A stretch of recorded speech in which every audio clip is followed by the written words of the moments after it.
Kamusta? Mabuti?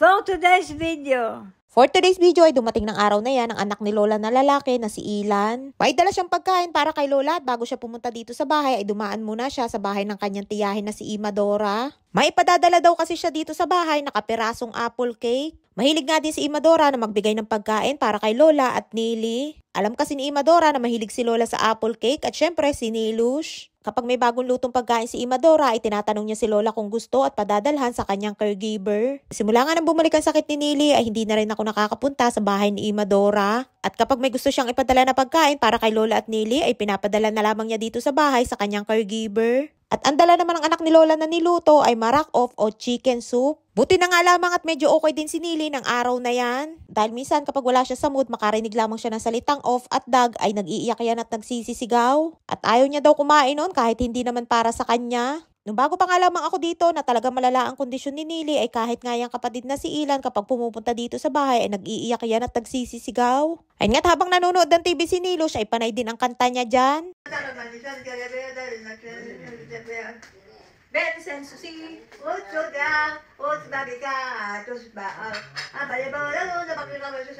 At ito naman yung dalang pagkain ni Ilan. Ito yung padala ni Imadora na apple cake. Dito sa Israel ang mga tao ay mahilig kumain ng cake kahit ordinaryong araw lamang at walang okasyon. At ito naman yung niluto ng anak ni Lola na marak-off ang tawag dito o chicken soup. Kumbaga sa atin sa Pinas, ang luto na yan ay parang tinola. Ay nga't ang daming dahon-dahon at meron ding 2 piraso ng pakpak ng manok. Parang nga lamang yan kay Lola dahil hindi naman kumakain si Nili ng karne. Tinawag nga ako ni Lola at pinakuha sa kwarto ni Nilo siyang regalo na ibibigay niya para kay Ilan. Bedsheet yan na in-order ni Lola dun sa kanyang kakilala. Nilush! Bensen Susi!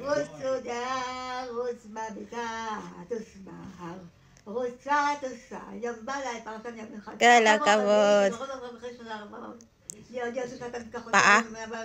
Paa! Patulo, balikatulo, patulo, balikatulo, patulo, balikatulo, patulo, balikatulo. Kalakabot!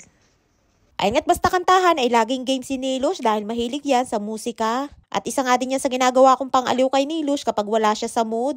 Ay nga't nagpaalam ng anak ni Lola na aalis na. At bitbit na ulit yung bag na pinaglagyan ng dala niyang pagkain. Pagkaalis ni Ilan ay nag-request si Nili na pahingi naman daw siya ng kaperasong cake na galing kay Imadora. Sa pagkain nga ng mga matatamis ay konti-konti lang ang pagkain ni na Lola. Dahil baka tumaas ang sugar pero meron naman silang iniinom na gamot na pang maintenance. Isa nga sa paboritong pagkain ni Nilush ay mga pagkaing matatamis. At nung hindi pa nga tumataas ang sugar nila ni Lola, ay halos araw-araw ay kumakain sila ng cake sa kanilang merienda. At nung mga panahon nga na wala pang pinto ang kusina dito sa bahay, ay pati nga rep ay binabantayan ko din. Dahil mayat maya ay gusto ni Nilush na kumain. At kapag hindi nga binantayan at kinontrol si Nili ay kaya niyang makaubos ng isang buong cake. At dahil food is life si Nilush ay malingat nga lamang akong saglit ay nasa lisi na yan at napunta sa kusina. Ay siya hanggang dito lamang ating kwento for today's video. Maraming po salamat sa inyong support at laging panonood. Mag-ingat po kayo palagi. And please subscribe to my YouTube channel. Please follow and share. Salamat!